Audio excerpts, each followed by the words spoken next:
He never should have taken her $5. But the moment Emma shoved that envelope at the most dangerous man in Sarasota, the Mafia boss realized she wasn't buying help. She was buying a disappearance. And when he opened her trembling note, "Please make my uncle go away," Sterling Hayes knew accepting her money meant crossing a line even he swore he'd never touch again. Now he's already erased one monster. But what she asked next is what left him frozen, and it could burn his world to the ground. The air hung thick with salt, and the promise of a Gulf Coast storm, as the late afternoon sun struggled through gathering clouds, casting the park's palm-lined pathways in shades of amber and shadow. Distant voices of teenagers playing basketball echoed across the marina, their carefree shouts a stark reminder of the childhood Emma had never known. Boats bobbed in their slips, their halyards clinking rhythmically against aluminum masts, a metallic percussion that matched her racing heartbeat. Sterling Hayes sat alone on a weathered bench overlooking the water, his dark suit perfectly tailored despite the humidity that made most men loosen their ties. His slicked-back hair caught the amber light, and even from a distance, the intricate tattoos on his hands were visible as he casually checked his phone. No bodyguard stood in view, yet something about his stillness suggested a coiled readiness, a predator's awareness that made smart people keep their distance. "Find the pressure point," he had told Reese countless times, and the entire structure collapses. A principle that had built his empire from the ruins of lesser men's ambitions. Today, sitting in his monthly ritual of solitude, he was unaware that he had become the pressure point.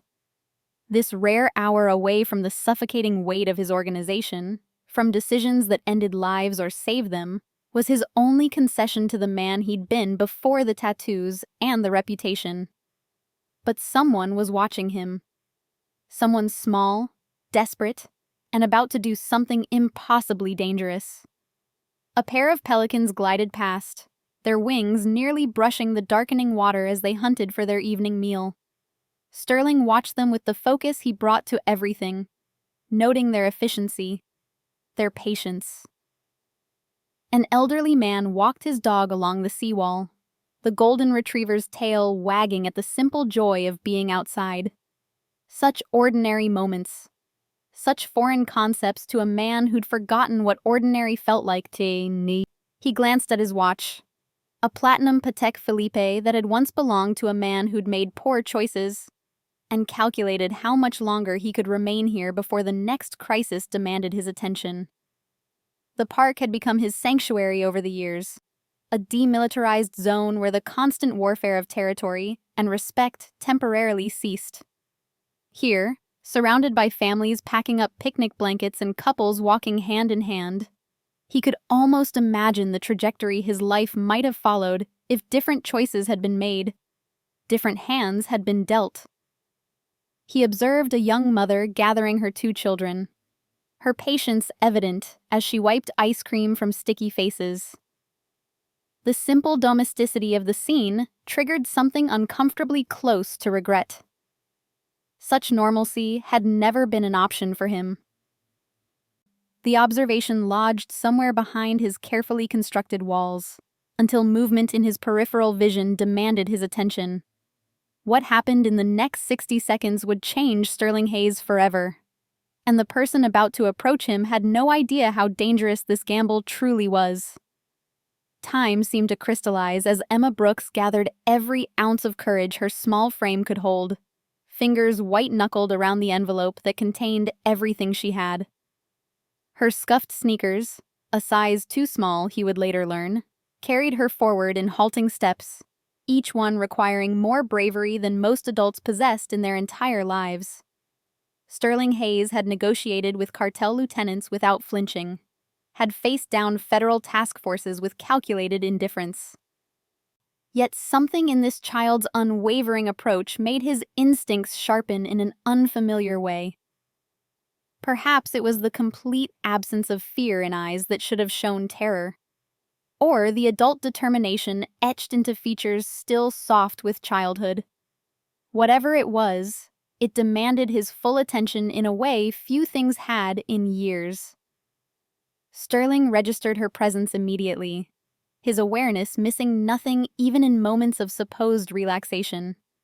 Something in her purposeful stride, in the way she navigated around families as if they didn't exist, made him pause mid-thought about the shipment arriving at the warehouse tomorrow night.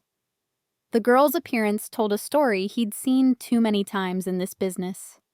The faded cotton dress, washed until the pattern barely showed. The bruise partially hidden by her hairline that spoke of an adult hand connecting with a child's skull. The eyes that held knowledge of violence no 9-year-old should carry. She stopped precisely 3 feet from his bench, maintaining that careful distance between proximity and intrusion. A survival instinct, he recognized. She'd learned to gauge danger. "Excuse me, sir," she said, her voice steady despite the visible tremor in her small hands. "Are you Mr. Hayes? Sterling Hayes?" The question hung in the humid air between them, reckless and precise in equal measure. He considered lying, dismissing her with the cold silence that sent grown men scrambling. Instead, something in her desperate certainty made him tilt his head slightly, neither confirmation nor denial, but an invitation for her to continue despite every logical reason not to. Emma took 1 step closer then, extending both hands with the envelope held between them like an offering. "I need help, sir," she stated without tears, without the dramatic pleading he'd seen from adults who wanted favors. "And I can pay." The contents of that envelope would force Sterling to break every rule he'd built his empire on. The absurdity of this child offering payment almost broke through his carefully maintained expression, but the raw gravity in her eyes too old, too knowing, stopped any hint of amusement before it could surface. Whatever had driven her to seek him out, to cross every boundary between their worlds, was no small matter. The tension in her small shoulders, the way she held herself as if braced for a blow, told him this was life or death in her mind. A church bell from St. Martha's tolled 5 times, marking the hour as seagulls wheeled overhead, their harsh cries punctuating this impossible moment between the most dangerous man in Sarasota and a desperate child who had nowhere else to turn. The contrast between them couldn't have been more absolute. Calculated power and fragile innocence meeting across a chasm that shouldn't have been bridgeable. Yet here they stood, both waiting for what came next, neither fully understanding that this moment would change the trajectory of 2 lives in ways neither could predict. Darkness and light, finding each other in the gathering shadows of Bayfront Park. Before we continue with what Sterling found in that envelope, if you're invested in this story, hit that subscribe button and drop a comment telling me where you're watching from. Your support brings more powerful stories like this to life. Now, let's see what Emma's $5 was meant to buy. Sterling took the envelope, his tattooed fingers careful not to touch hers as he extracted the contents. 5 crumpled dollar bills and a note written in careful, childish handwriting on lined paper torn from a school notebook. The words were simple, devastating in their directness. "Please make my uncle go away." He'd expected dramatics, tears, the kind of manipulative performance he'd seen from adults trying to play on sympathies he didn't possess. Instead, Emma stood there with her chin lifted, waiting for his response as if she'd just proposed a legitimate business transaction. "Why me?" he asked, his voice lower than he'd intended. "Because everyone says you're the scariest man in Sarasota," Emma replied with a matter-of-factness that would have been amusing in any other context. "And because my mom says you're fair, that you keep your word when you make a deal." Sterling's jaw tightened slightly. He didn't want to know what circumstances had led this child's mother to have opinions about his character. "Your mother knows who I am?" She worked at the diner on Main Street before she got too sick. Emma's hands twisted together, the first real sign of her nervousness. "She said you always tipped the servers good, and you never made them feel scared even though everyone else did." She paused, then added in a rush, "My Uncle Wyatt says he's going to take me and Sophie away from Mom. He says she can't take care of us anymore because of her medicine making her tired." "But he's lying," He just wants the checks that come for us. What Emma didn't know was that her uncle was far more dangerous than she realized, and Sterling was about to uncover secrets that would make this situation even darker. The pieces clicked together in Sterling's mind with the efficiency of a man who'd built an empire on reading between lines. Sick mother, government assistance, predatory relative, a story as old as desperation itself. Sophie's your sister? She's 6. She doesn't understand why Uncle Wyatt is always there now, why he makes Mom cry. Emma's voice cracked slightly, but she steadied it. I tried to tell the school counselor, but Uncle Wyatt said if I talk to anyone official, he'll make sure we never see Mom again. He knows people at the county office. Of course he did. Small-time predators always knew exactly which systems to manipulate, which bureaucratic cracks to exploit. Sterling looked at the $5 in his hand, then at the child who'd saved lunch money to hire what she thought was a monster to fight another monster. The absurdity should have been laughable. Instead, it settled somewhere in his chest like a stone. He folded the bills carefully and reached for Emma's hand, pressing them back into her small palm and closing her fingers around them. Her hand felt impossibly fragile in his, bird bones wrapped in skin still soft enough to believe the world could be kind. You've already paid enough, he said quietly. Emma's eyes widened, confusion and hope warring across her features. But I need to pay you. That's how contracts work. You taught me that in school. Both people have to give something. Consider your payment made. Sterling pulled a phone from his inner jacket pocket. Not his primary one, but a clean burner he kept for situations requiring discretion. I need your address, your uncle's full name, and anything else you know about him, where he works, what he drives, who he associates with. Sterling was making a promise he rarely offered. But what he was about to discover about Wyatt Blackwood would prove that this decision was the only one he could make. As Emma recited the information in a voice that grew steadier with each detail, Sterling typed into his phone with economical precision. When she finished, he met her eyes directly, letting her see the promise in his gaze. Go home. Act normal. Don't let him know you've spoken to anyone. He paused, then added something he rarely offered. You did the right thing coming to me, Emma. This ends now. She nodded once, turned, and walked away with her shoulders a fraction less burdened than when she'd arrived. Sterling watched until she disappeared around the marina building, then made a call that would set wheels in motion. Some debts, he realized, couldn't be measured in currency. Chapter 2. The Wheels of Justice. Within 90 minutes, Sterling would learn exactly what kind of monster Emma's uncle really was. The truth was worse than anyone imagined. Sterling's Mercedes pulled away from Bayfront Park as the first drops of rain began to fall. He didn't drive toward his penthouse or any of his legitimate business fronts. Instead, he headed to the warehouse district where questions weren't asked and answers were delivered with efficiency.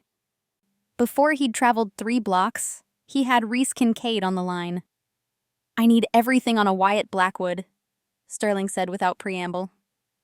Highest priority.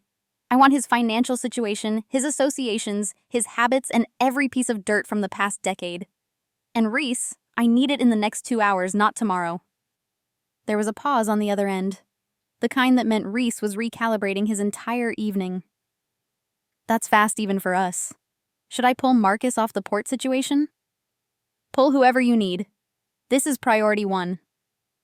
Sterling merged onto the highway, his mind already 3 steps ahead, building contingencies. And Reese, when you compile this, I want to know about any children in his orbit, any complaints filed, any whispers that didn't make it to official channels. Understood. Reese knew better than to ask questions when Sterling used that particular tone. I'll call you back within 90 minutes. Sterling ended the call and drove through rain that was starting to come down harder, turning the city streets into rivers of reflected neon.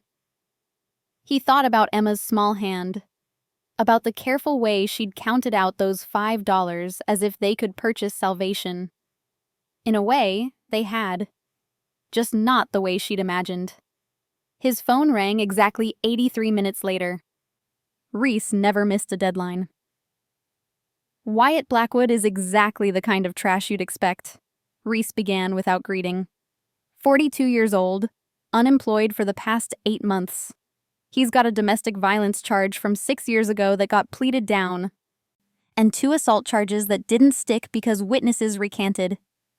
His ex-wife has a restraining order that expired last year, and she moved out of state shortly after. Financial situation? Sterling pulled into the private garage beneath the warehouse, the automatic door closing behind him with mechanical precision. What Reese revealed next would seal Wyatt Blackwood's fate. There would be no second chances. He's drowning. Owes $15,000 to Dimitri's operation from poker games at the underground club on Ringling. They've been putting pressure on him for the past month. Nothing too serious yet, but it's escalating. He missed his last 2 payment deadlines. Reese paused, and Sterling could hear papers rustling. He's currently living off his sister's disability checks. The sister is Claire Brooks, diagnosed with MS 3 years ago. 2 daughters, ages 9 and 6. The family gets just under $2,000 a month in assistance. Sterling's jaw tightened. He's stealing from a sick woman and her children. Gets better. I found a CPS report from 4 months ago. Anonymous tip about the girls being neglected. Caseworker visited. Noted that Wyatt Blackwood was present and claimed to be helping the family. Mother seemed scared but confirmed his story. Case was closed due to lack of evidence. Reese's voice carried the disgust he rarely showed. The caseworker noted in her private file that she suspected coercion but couldn't prove it. Does he have any legitimate work history? Construction, mostly. Roofing, demolition, whatever paid cash. Last job was 8 months ago before he injured his back. Or claimed to, anyway. He filed for disability and got denied. Now he's trying to establish guardianship of his nieces, claiming their mother is incompetent due to her illness. He's got a hearing scheduled in 6 weeks. Sterling closed his eyes briefly. The picture was complete and exactly as ugly as he'd anticipated. Send me everything. And Reese? Start making inquiries about Dimitri's willingness to sell that debt. You're buying his markers? Reese's surprise was evident. That's not usually how we operate. Tonight it is. I want Blackwood to believe he has options, that he can dig himself out. Make him desperate enough to take a risk, but not so desperate he runs. Understood. I'll have the full file to you within the hour, and I'll reach out to Dimitri's people before midnight. He'll sell. He always does when the price is right. Sterling's plan was already in motion. But what he was about to orchestrate would require precision that left no traces and no witnesses. After the call ended, Sterling sat in his car in the dim garage, listening to rain hammer the metal roof above.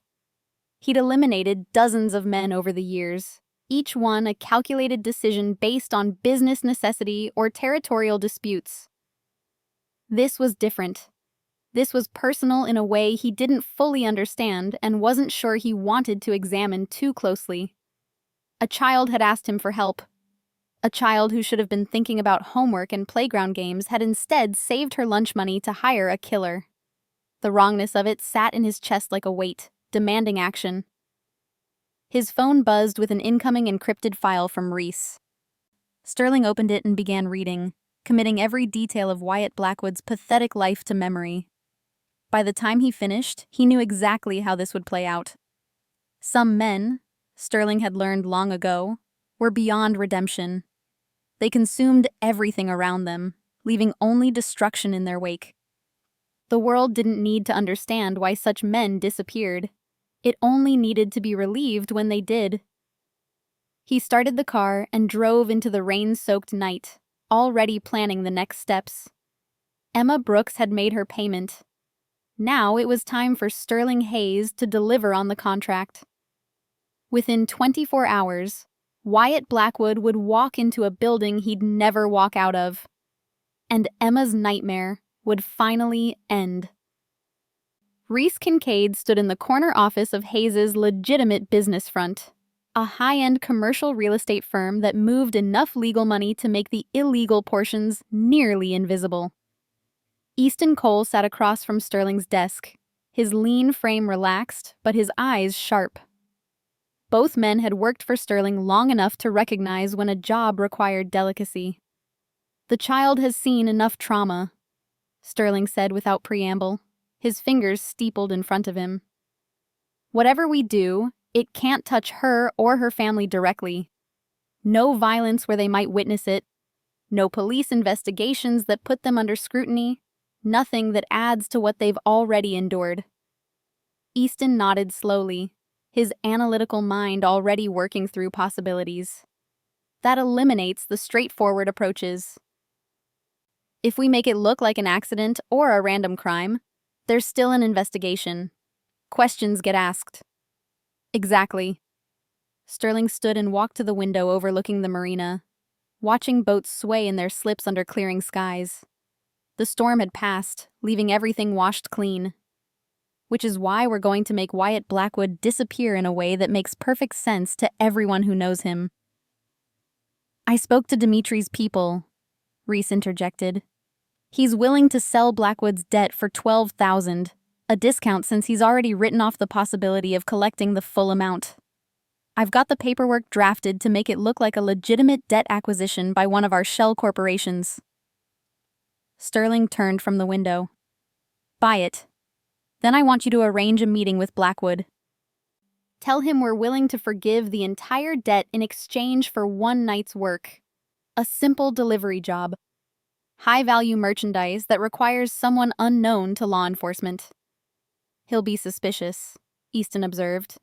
"Nobody forgives $15,000 for one delivery."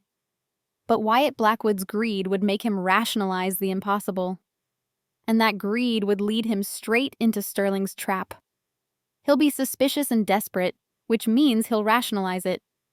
Tell him the merchandise is sensitive, that we need someone with no connections to our normal operations. Make him feel clever for being chosen. Sterling returned to his desk, pulling up a map on his tablet. "The delivery location will be the old cement factory on Industrial Boulevard, the one we acquired last year." Easton's expression didn't change, but something flickered in his eyes. Understanding. "The one with no witnesses and no cameras in a quarter-mile radius. The one that's scheduled for demolition in 3 months, yes." Sterling's voice remained level, businesslike. Blackwood arrives expecting to pick up merchandise. What he finds instead is a permanent solution to his financial problems. "What's the official story?" Reese asked, already anticipating the need for clean narrative. Wyatt Blackwood, a man drowning in gambling debts and facing multiple creditors, fled town in the middle of the night. He'd been increasingly erratic, his sister will confirm, appearing at odd hours, making strange comments about having a plan to fix everything. When he disappears, it'll be assumed he ran from his obligations. It happens every day in this city. "The sister will be questioned," Easton pointed out. "Briefly. She'll say she hadn't seen him in several days, that he'd stopped coming around as frequently. She'll seem relieved more than concerned.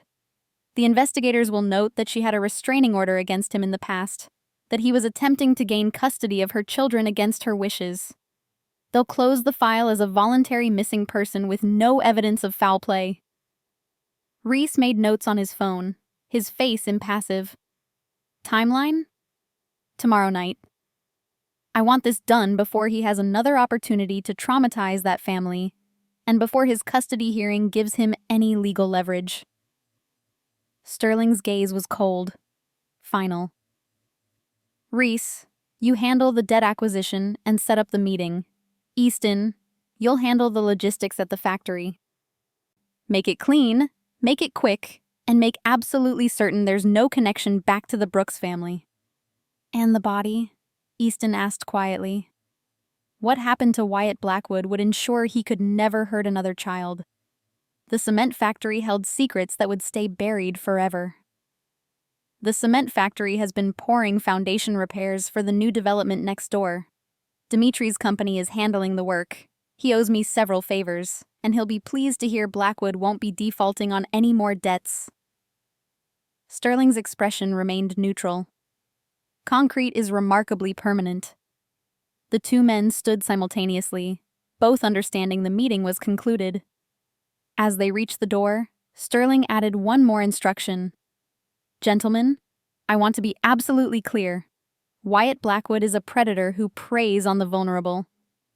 He's attempting to exploit a sick woman and her children for financial gain. What we're doing isn't justice in any legal sense, but it is necessary.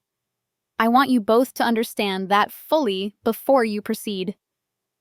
Reese turned back slightly. Boss, I grew up with an uncle like Blackwood. My mother spent years afraid to leave us alone with him. I have no moral qualms about this particular job. Easton simply nodded once, his expression conveying everything that needed to be said. After they left, Sterling stood alone in his office as evening settled over Sarasota. Somewhere across town, Emma Brooks was probably helping her mother with dinner, trying to act normal, waiting for a miracle she'd paid $5 to purchase. She had no idea that the wheels were already in motion, that the monster she feared would be gone within 24 hours. He thought about the code he'd built his empire on. Never harm civilians, never target families, never let personal feelings compromise business decisions. What he was doing for Emma violated that last rule entirely. This was completely, undeniably personal. But sometimes, he decided, breaking your own rules was exactly what made you human. The next 24 hours would change everything. And by midnight, Wyatt Blackwood would become part of Sarasota's infrastructure, literally. Sterling's phone buzzed at 9:47 p.m. the following evening. A text from Reese. Package has arrived at location. Everything proceeding as discussed. He was in his penthouse, standing on the balcony with a glass of scotch he hadn't actually drunk. The city spread out below him like a circuit board, each light representing lives being lived, choices being made, futures being determined. Somewhere out there, Wyatt Blackwood was walking into a building he'd never walk out of. Another text, 15 minutes later. Delivery completed. Subject confirmed identity and location. Proceeding to final phase. Sterling set down his glass and checked his watch. The cement trucks would arrive at midnight for the scheduled foundation pour. Dimitri's crew would work through the night. No questions asked, no unusual details noted. By morning, Wyatt Blackwood would be part of the city's infrastructure, quite literally. His phone rang at 11:42 p.m. Easton's voice was calm, professional. Delivery completed. Brooks doesn't leave the building. Cleanup crew is finishing now. The official timetable shows concrete work beginning in 18 minutes. Any complications? None.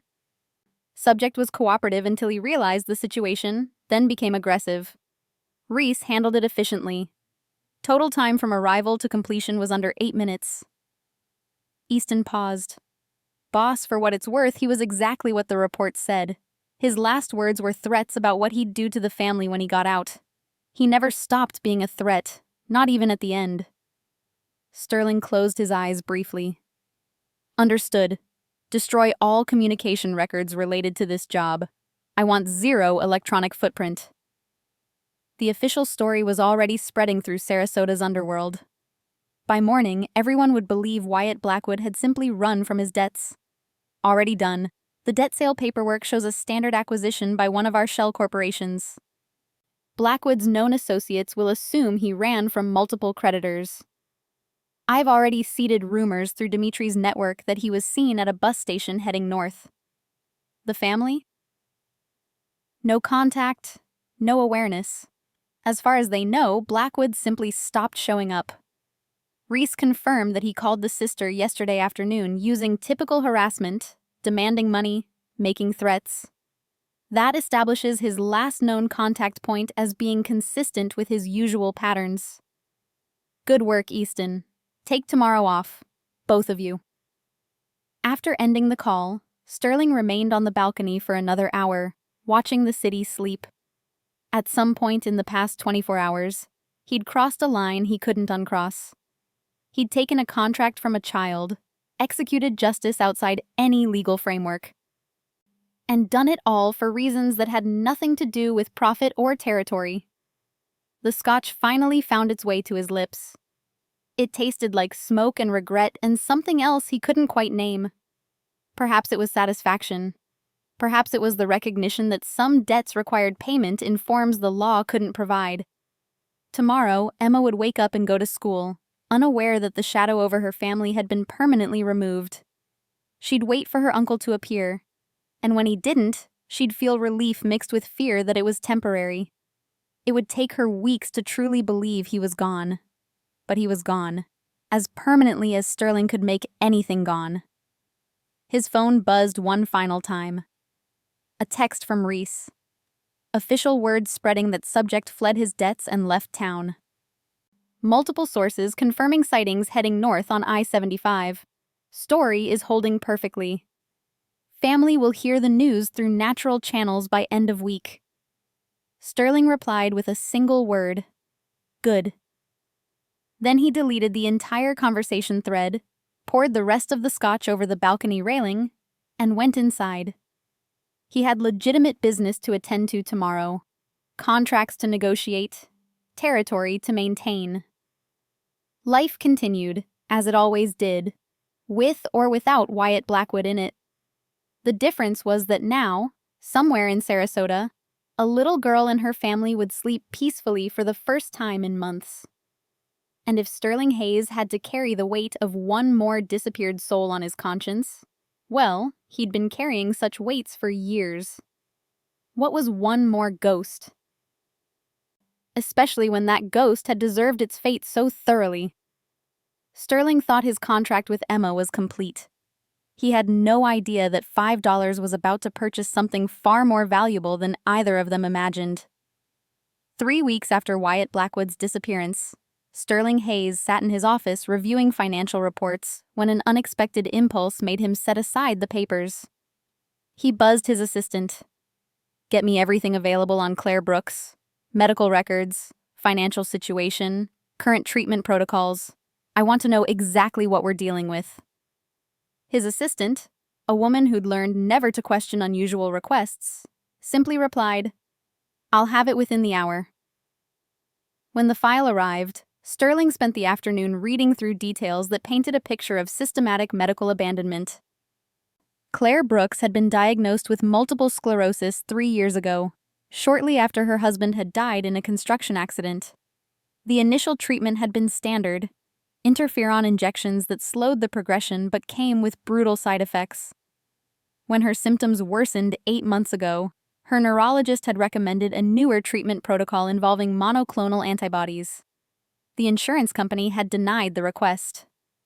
Too experimental, they'd claimed, despite FDA approval and mounting evidence of its effectiveness.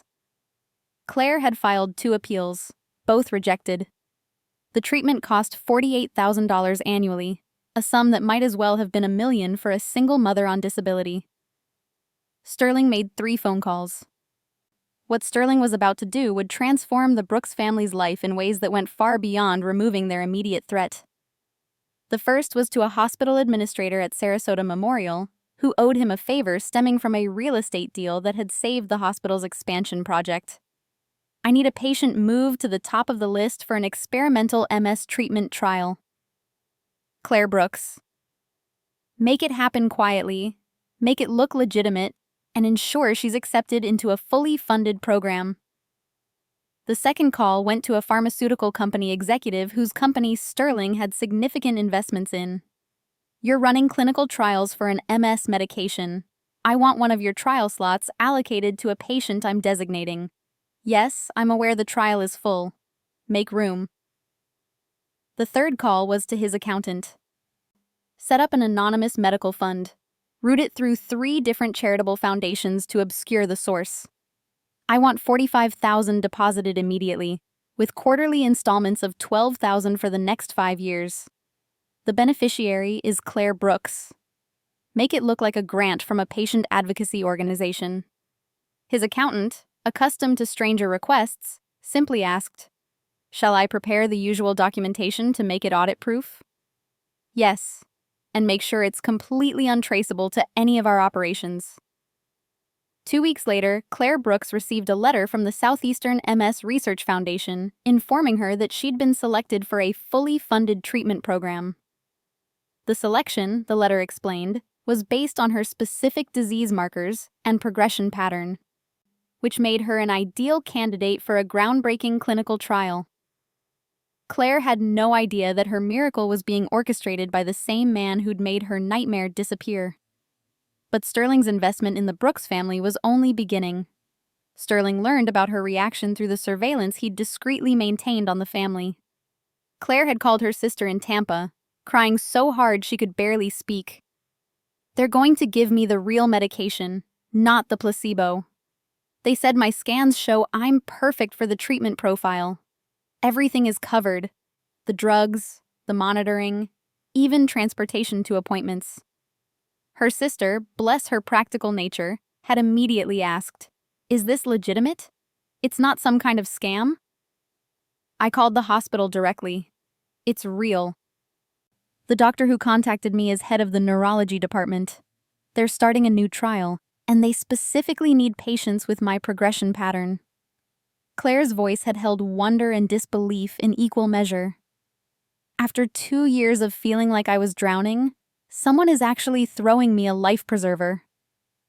Sterling closed the surveillance file and filed it away. The treatment would begin in 3 weeks. Based on clinical data, Claire would likely see significant improvement within 6 months. Her fatigue would decrease, her mobility would improve, and the terrifying progression of the disease would slow or potentially halt. Money, he reflected, could solve many problems when applied with precision and discretion. The $45,000 he'd allocated was a rounding error in his organization's quarterly revenue. But to Claire Brooks, it represented hope. Life. A future where she could be a mother to her daughters instead of a burden they feared losing. He thought about Emma's $5, about her belief that money could purchase safety. In a way, she'd been right, just not in the way she'd imagined. Her $5 hadn't bought her uncle's disappearance, but they had bought Sterling's attention, his protection, his willingness to allocate resources far beyond the original contract. Some investments, he was learning, paid dividends that couldn't be measured in financial returns.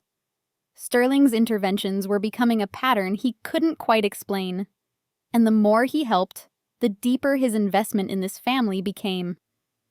Over the following months, Sterling found himself checking in on the Brooks family with a frequency that would have alarmed him if he'd examined it too closely. He told himself it was simple due diligence, ensuring his intervention hadn't created unintended complications. The truth was more complex and less comfortable. Claire's first infusion went smoothly. By her 3rd monthly treatment, her energy levels had noticeably improved. She could walk to the end of the block without exhaustion, could prepare dinner without needing to rest halfway through, could read bedtime stories to Sophie without her vision blurring after 2 pages. By month 6, the change was remarkable. Claire had gained back 15 pounds she'd lost during her worst periods. Her sister reported that she'd started talking about returning to work part-time. Maybe taking online courses to update her nursing credentials she'd let lapse after the diagnosis. Sterling arranged for that too, though with considerably more subtlety. An anonymous donor established a scholarship program through the local community college specifically for individuals returning to healthcare careers after medical hardship. The selection criteria were written precisely enough to ensure Claire would qualify, but broadly enough that her acceptance would seem like fortunate timing rather than manipulation. But improving Claire's health was only part of Sterling's plan. The family's environment needed to change too, and Sterling had very specific ideas about where they should live. But the medical treatment was only the first intervention. Sterling soon realized that improved health meant nothing if the family remained in a deteriorating apartment in a neighborhood where gunshots weren't uncommon and the schools were rated among the worst in the county. He made more calls.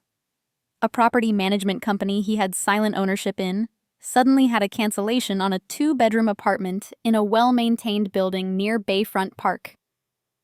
The unit had been renovated recently. New appliances, fresh paint, windows that actually sealed against the humidity. The rent was listed as income-based, subsidized through a federal program that Sterling's accountant assured him was legitimate, even if the family's qualification for it had been gently encouraged through administrative channels. Claire received notification that she'd been moved to the top of the waiting list due to her medical condition and family circumstances. The apartment manager, following instructions he didn't fully understand, emphasized that the family was exactly the kind of tenants we want to support.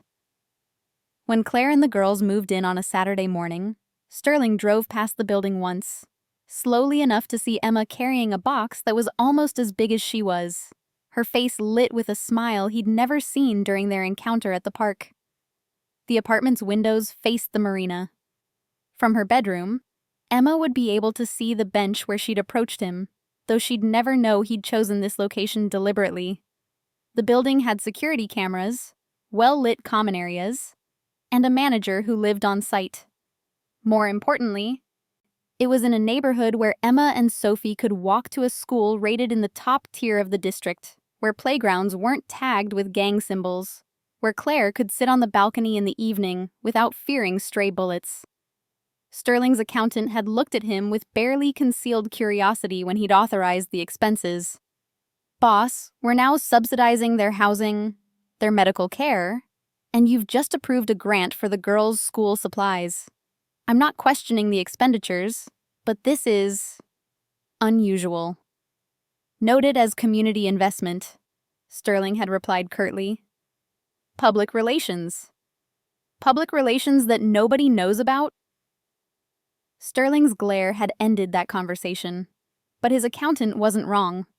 Sterling's interventions were expanding in ways that defied logic, and he was about to discover he couldn't stop even if he wanted to. But his accountant wasn't wrong. The interventions had expanded beyond the original contract in ways Sterling hadn't anticipated. When he learned that Emma needed glasses but Claire was waiting until she could save enough money, an optometrist who rented space in one of Sterling's properties received a call suggesting he might want to participate in a vision charity program. Emma's prescription was filled within a week. When Sophie's school sent home a notice about a field trip that cost $30, money Claire didn't have after paying for new shoes, an anonymous donation covered the cost for all the students whose families qualified for free lunch. Sterling told himself he was simply being thorough, that half measures created complications. If Claire's health improved but the family remained in poverty, the gains would be temporary. If the medical crisis was resolved but Emma remained in an underfunded school, her potential would be wasted. Each intervention was logical, justified, necessary. He absolutely refused to examine the fact that he'd started thinking of Emma's future, wondering if she'd go to college, what she might study, whether the fear he'd seen in her eyes that day in the park would ever fully disappear. 1 year after a desperate girl approached him with $5, Sterling was about to witness the full transformation of the Brooks family. But he still hadn't answered the question that haunted him. Why did he care so much? The Brooks family was thriving in ways that seemed miraculous to everyone who knew them. What had appeared to be an insurmountable spiral of medical debt and desperation had somehow reversed itself. Claire was healthy, working part-time at a medical clinic, taking evening classes toward renewing her nursing license. The girls were in a good school, living in a safe apartment, eating regular meals. Their caseworker from social services had closed their file with a note that read, "Family situation significantly improved. Medical treatment successful. Housing stable. Children thriving. No further intervention necessary. If the caseworker found it odd that so many fortunate circumstances had aligned perfectly for one struggling family, she didn't note it in the official record. People won lotteries, received unexpected inheritances, benefited from timing and luck. Sometimes the universe just worked in someone's favor. Sterling knew better. The universe had nothing to do with it. Every piece of the Brooks family's good fortune had been carefully orchestrated, funded through untraceable channels, and implemented with the same precision he brought to his less legal enterprises. The difference was that this time, the outcome wasn't measured in territory controlled or debts collected. It was measured in a little girl's smile, in a mother's returning strength, in a 6-year-old's ability to be a carefree child, instead of a casualty of adult failures. Emma was changing in ways Sterling had hoped for, but hadn't quite believed possible. The frightened child who'd approached him was disappearing, replaced by someone with a future. Sterling found himself driving past their neighborhood more often than was reasonable, checking on details his lieutenants could have handled. He told himself it was habit, routine surveillance, prudent oversight. The truth sat unexamined in his chest, a weight that felt oddly like hope. Emma's hypervigilance was fading slowly, like a photograph left in the sun. Her teacher reported to the principal that she'd stopped flinching when people approached her desk, had started volunteering answers in class, had even joined the after-school art program. The principal, noting this transformation, had recommended Emma for a scholarship program Sterling had quietly established 3 months earlier. The Bayfront Academy Scholarship Initiative offered full tuition to 5 students annually who showed academic promise but faced financial barriers. The selection committee, carefully chosen by Sterling's people, reviewed applications blind, with identifying information removed. Emma's essay about wanting to study medicine to help people like her mother had moved 3 of the 5 committee members to tears. She was awarded the scholarship 2 weeks before her 10th birthday. The acceptance letter arrived on letterhead thick enough to feel important, with language that made it clear this was a competitive achievement, not charity.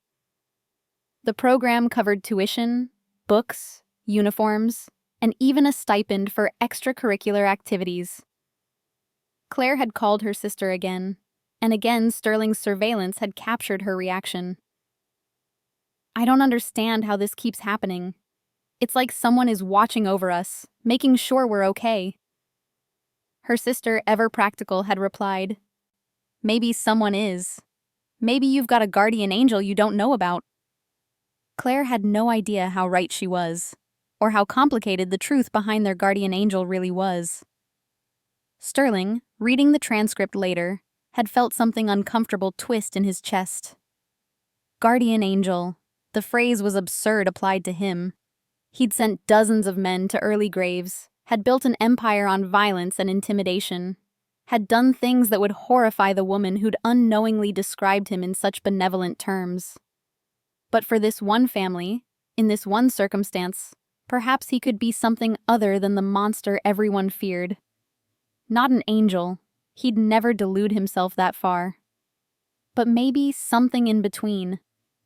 A shadow that protected instead of threatened. A force that built instead of destroyed. The thought should have been uncomfortable. Instead, it settled into place with unexpected ease, as if some part of him had been waiting for permission to be something other than what he'd always been. Reese had noticed the change, though he'd been careful how he mentioned it. "Boss, the Brooks situation, I've been tracking the expenditures. We're at just over $200,000 now, including the scholarship setup and the housing arrangements. That's not including the, initial contract fulfillment." Sterling had looked up from his desk, his expression neutral. "Is there a problem with the accounting?" "No, sir. Everything's documented correctly through the charitable channels. It's just..." Reese had hesitated, then continued carefully. "It's just that this level of sustained investment in a single civilian family is unprecedented for us. I want to make sure there are no complications I should be aware of. There are no complications. The family is stable. The mother is recovering. The children are safe. Consider it a long-term investment in community relations. Community relations, Reese had repeated, his tone suggesting he didn't quite believe it but knew better than to push. Is there anything else? Sterling's voice had carried a note of dismissal. Sterling was about to make a decision that would commit him to Emma's future for the next decade. Once he crossed this line, there would be no going back. Increase the scholarship fund. I want it to cover college when the time comes. Set up a trust that activates when Emma turns 18. Enough for a full 4-year degree at any state university, with a stipend for housing. Reese had nodded, making notes. And if she asks questions about where this is all coming from? She's 10 years old. She won't ask questions yet. By the time she's old enough to wonder, the money will have been sitting in trust long enough that no one will remember its origins. Sterling had paused, then added, "Make sure it's airtight legally. I don't want any complications when she tries to access it." After Reese left, Sterling had sat alone in his office, wondering when exactly a $5 contract had turned into a decade-long commitment. Wondering when he'd stopped seeing Emma as a random child and started seeing her as something else.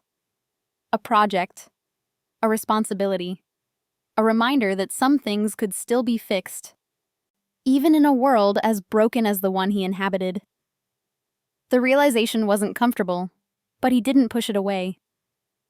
Instead, he filed it alongside all the other truths he carried. One more weight in a collection that had grown so heavy over the years he barely noticed the burden anymore. One more ghost, he'd thought the night Wyatt Blackwood disappeared. One more life on his conscience. But maybe, he thought now, there could be something else too. One more life saved instead of taken. One more future protected instead of destroyed. The scales would never balance. He'd done too much, taken too many lives, made too many choices that couldn't be undone. But perhaps, in this one case, he could tip them slightly in a different direction. Not redemption. He wasn't naive enough to believe in that, but maybe something close to it. Something that let him look at himself in the mirror and see something other than the monster everyone else saw. It was a small thing, really. One family among millions. But sometimes, Sterling was learning, small things were all you could save. And maybe that was enough. Sterling thought he'd seen the last of Emma Brooks. He was wrong. And what she was about to say would change how he saw himself forever. It was a Saturday afternoon, 1 year and 2 months after their first meeting, when Sterling saw Emma again. He'd driven to Bayfront Park for his monthly solitude, the habit unchanged despite everything that had happened. The weather was cooler now, November bringing relief from the summer humidity, and families crowded the park enjoying the perfect afternoon. He'd just settled onto his usual bench when a small voice said, "Mr. Hayes?" Sterling looked up to find Emma standing a few feet away, holding an ice cream cone that was melting faster than she could eat it. She was dressed better than the first time he'd seen her. New jeans, a school sweatshirt that advertised Bayfront Academy, sneakers that actually fit. Her hair was pulled back in a ponytail held by a scrunchie that probably cost $2 but represented a childhood that had room for such frivolous concerns. "Emma," he said carefully, glancing around for her mother or sister. "Are you here alone?" "Mom's at the playground with Sophie." She gestured toward the distant play structure. "I saw you and I wanted to say thank you for what you did." Sterling's expression remained neutral, but his mind raced through calculations. How much did she know? How much had she guessed? "I'm not sure what you mean." Emma was about to reveal exactly how much she'd figured out, and Sterling would have to decide whether to keep lying to the one person who saw through him. "My uncle disappeared." Emma stated it simply, without drama. "Right after I talked to you. Mom says he probably ran away from his debts, but I know you made him go away. Like I asked." Sterling considered lying, decided against it. This child had approached a crime lord with $5 and a plea for help. She deserved at least some truth. "Your uncle made bad choices that caught up with him. Sometimes that happens. And my mom getting into the treatment program, and us getting the nice apartment, and my scholarship?" Emma's gaze was direct, uncomfortably perceptive for someone so young. "Those are all coincidences too?" "You're very observant." Sterling kept his voice level, calm. "That can be a useful quality, but it can also be dangerous. Sometimes it's better not to ask too many questions." "I'm not asking questions." Emma took a bite of her ice cream, considering her words. "I'm saying thank you. Whatever you did, however you did it, my mom is better now. She's happy. Sophie doesn't cry herself to sleep anymore. And She paused, searching for words. "I don't have to be scared all the time. So thank you." Something in Sterling's chest tightened. He'd received thanks before, from business associates, from people whose problems he'd solved, from politicians whose campaigns he'd quietly funded. None of it had ever felt like this. None of it had ever mattered. "You don't need to thank me," he said quietly. "You paid for a service and I provided it. That's all." "You gave me back my $5, Emma pointed out. "You'd already paid enough." What Emma said next would haunt Sterling for years, in the best possible way. She smiled at that, a small, knowing expression that made her look older than her years. "Mom says that when something bad happens to good people, sometimes other people step in to help. She says the world is full of angels we don't recognize." She hesitated, then added, "I think maybe you're one of them, even if you don't look like what people think angels should look like." Sterling almost laughed at that, caught himself. "I'm not an angel, Emma. I'm very far from that." "Maybe. But you helped us when nobody else would. You made the bad stuff stop and the good stuff start." She finished the last of her ice cream cone, wiping her hands on a napkin. "So even if you're not an angel, you're close enough for me." In the distance, a woman's voice called Emma's name. She turned, waved toward the playground, then looked back at Sterling. "I have to go, but I just wanted you to know that we're okay now. Whatever you did, it worked. We're really okay." She started to leave, then turned back. "Oh, and Mr. Hayes? I got accepted into Bayfront Academy. They gave me a full scholarship for being good at science. I'm going to study medicine and help people like my mom. So your $5, my $5, she grinned at the correction, are going to help a lot more people eventually. I thought you'd want to know that." She ran off before he could respond, her ponytail bouncing, her laughter carrying back across the grass as she rejoined her family. Sterling watched her go, watched her mother scoop Sophie up with strength that hadn't been there a year ago, watched the three of them walk toward the parking lot looking like any ordinary family enjoying an ordinary afternoon. Sterling sat alone with the weight of Emma's words. For the first time in decades, he felt something he'd thought was impossible. Hope. Something had shifted in that conversation, though Sterling couldn't quite name what.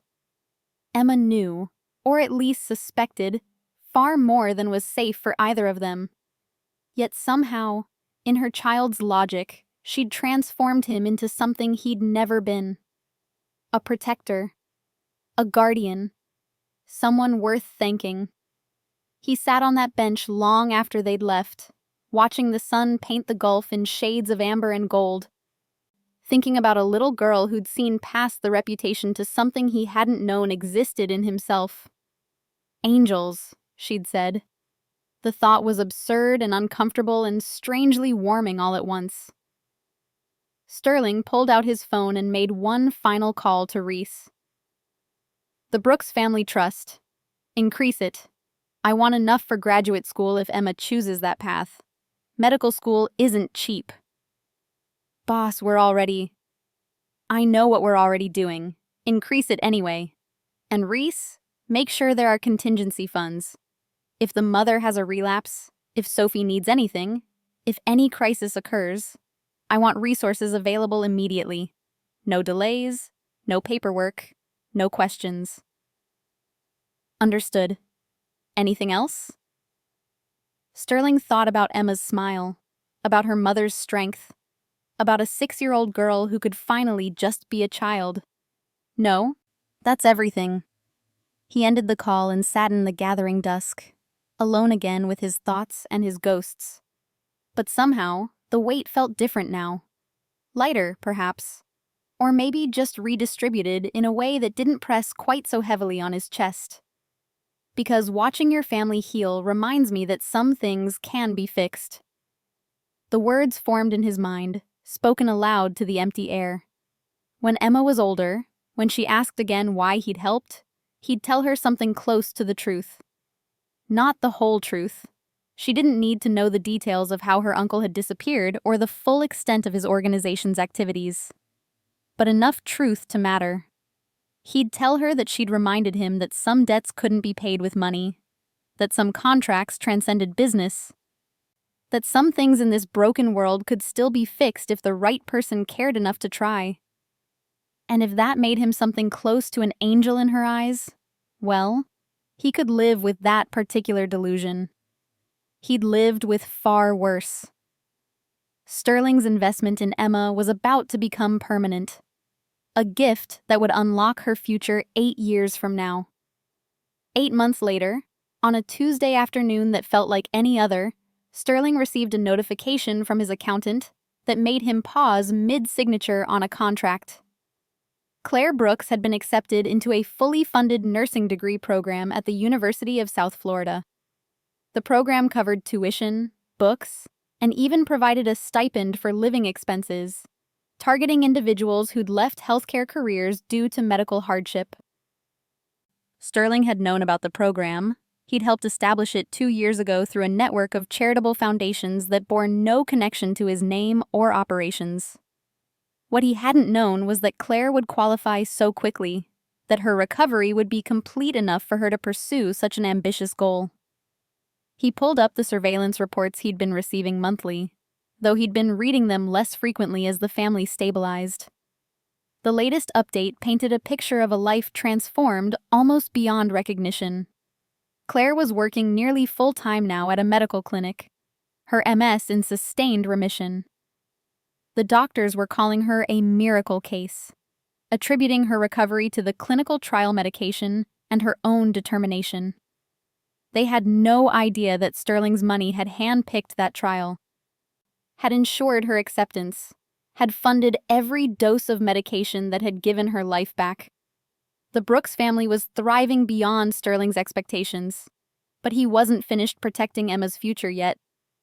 Emma was thriving at Bayfront Academy, her grades placing her in the top 10% of her class. Her science teacher had noted in a recent report that she showed exceptional aptitude and genuine passion for understanding complex systems. The teacher recommended advanced placement courses for the following year. Sophie was in 2nd grade now, a happy child who played soccer and took piano lessons and had sleepovers with friends. The trauma of her early years was fading into memory, replaced by the kind of ordinary childhood everyone deserved, but not everyone received. Sterling closed the reports and sat back in his chair, experiencing something he rarely allowed himself. Satisfaction. Not the cold satisfaction of a successful business operation or a territory successfully defended. Something warmer, more personal. Something that felt uncomfortably close to pride. Emma's 10th birthday was approaching, and Sterling found himself thinking about it more than was reasonable. He'd arranged gifts before, strategic presents for business associates' children, expensive tokens that maintained relationships. This was different. This was personal in a way he couldn't quite rationalize. He called his assistant. "I need you to arrange something for me. It's Emma Brooks's 10th birthday next month. I want a gift delivered. Silver bracelet with a key charm. Simple, elegant, age-appropriate. Have it sent from a jewelry store with a gift receipt. No card. Just a note that says for unlocking your future. His assistant, who'd long since stopped being surprised by unusual requests, simply asked, "Any particular jewelry store?"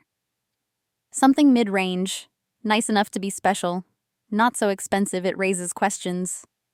And make sure it's completely untraceable to me or any of our operations. The key charm was more than a birthday gift. It was a symbol of everything Sterling hoped Emma would become. After the call ended, Sterling returned to his legitimate work, signing contracts and reviewing reports as if he hadn't just spent 20 minutes arranging a birthday gift for a child he'd met exactly twice. As if this level of personal involvement wasn't a complete departure from every principle he'd built his organization on. 3 weeks later, on Emma's actual birthday, Sterling found himself driving past the Brooks apartment building without quite knowing why. He parked at the marina, close enough to see their balcony, but far enough to maintain anonymity. He told himself he was simply confirming that the gift had been delivered, ensuring there were no complications. The truth was simpler. He wanted to see her reaction, wanted to know if she understood the symbolism of the key, wanted some confirmation that his investment, emotional as much as financial, had meaning. He didn't have to wait long. Emma appeared on the balcony wearing the bracelet, holding her wrist up to catch the afternoon light. Even from this distance, he could see her smile, could see her examining the charm with careful attention. Claire joined her, wrapping an arm around her daughter's shoulders. And Sterling could imagine the conversation. Questions about where it came from, speculation about the mysterious sender, gratitude for whatever guardian angel was watching over them.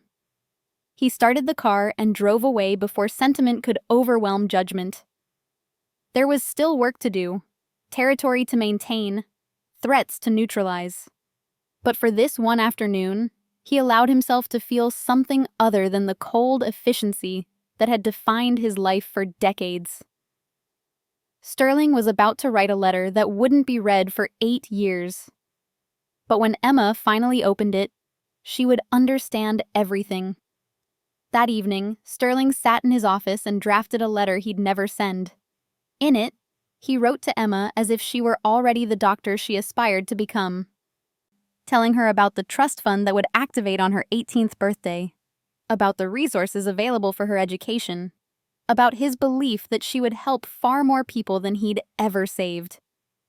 He wrote about how $5 had purchased more than either of them had imagined, how a desperate child's courage had reminded a hardened criminal that redemption wasn't about erasing the past, but about choosing differently in the future. He wrote about keys and locks, about doors opening and prisons closing, about the difference between being saved and learning to save yourself. Then he sealed the letter in an envelope marked, "To be delivered on Emma Brooks's 18th birthday," and locked it in his personal safe alongside documents far less sentimental. 8 years from now, when she accessed her trust fund and inevitably asked questions, this letter would provide answers. Not all of them, some truths were better left unspoken, but enough to let her know that she'd been seen, valued, protected. That her $5 had bought something priceless. Proof that even in a world as broken as theirs, some things could still be fixed. Epilogue. Years later, the little girl who offered $5 would become Dr. Emma Brooks. And the ripple effects of Sterling's choice would transform more lives than he ever imagined. Years later, when Dr. Emma Brooks treated patients at Sarasota Memorial, she wore a silver bracelet with a key charm that caught the light during examinations. When patients asked about it, and they did, because there was something about the way she touched it during difficult moments that invited questions. She told them it was a reminder that doors could always be unlocked, that futures could always be changed. She never mentioned the man at Bayfront Park, never spoke about the $5 she'd offered, or the miracles that had followed. Some stories were too complex for casual telling, too weighted with implications she didn't fully understand even now. But sometimes, when faced with a patient whose situation seemed impossible, bills they couldn't pay, treatments they couldn't afford, futures that seemed foreclosed, she'd make a phone call to the hospital's patient advocacy fund. And somehow, mysteriously, resources would appear. Treatments would be covered. Impossible situations would resolve themselves. Emma had learned something from her mysterious guardian angel. Sometimes fixing the world means helping one person at a time. The hospital administrators attributed it to various charitable programs. Emma knew better. She recognized the pattern, the precision, the way help arrived exactly when needed and disappeared back into shadows. She never tried to confirm her suspicions, never tried to find the man who'd changed her life. Some debts, she'd learned, weren't meant to be repaid directly. They were meant to be paid forward, one desperate person at a time, one impossible situation made possible, one future unlocked when everyone else had given up. And somewhere in the city, in an office overlooking the marina where it had all begun, Sterling Hayes read reports about a brilliant young doctor who treated her patients with unusual compassion. He read, and he remembered, and he understood that $5 had purchased something neither of them had imagined that day in Bayfront Park. Not just a family saved, not just a future secured, but proof that even monsters could choose to protect instead of destroy, to build instead of break, to be something other than what everyone feared. Some things really could be fixed.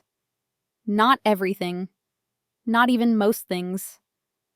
But sometimes, if you cared enough and acted decisively enough, you could take one small piece of a broken world and make it whole again. It wasn't redemption, but it was close enough. And for a man who'd spent his life dealing in darkness, that small light, reflected in a key charm on a young doctor's wrist, was more than he'd ever thought he deserved, more than he'd ever thought possible, but exactly what he'd needed without knowing he needed it. The key charm caught the afternoon light as Emma examined a patient's chart, making plans for treatment, unlocking doors her younger self had never imagined walking through. And in that light, that moment, that future born from desperation and $5 and a crime lord's unexpected capacity for humanity, Sterling Hayes's promise was fulfilled completely.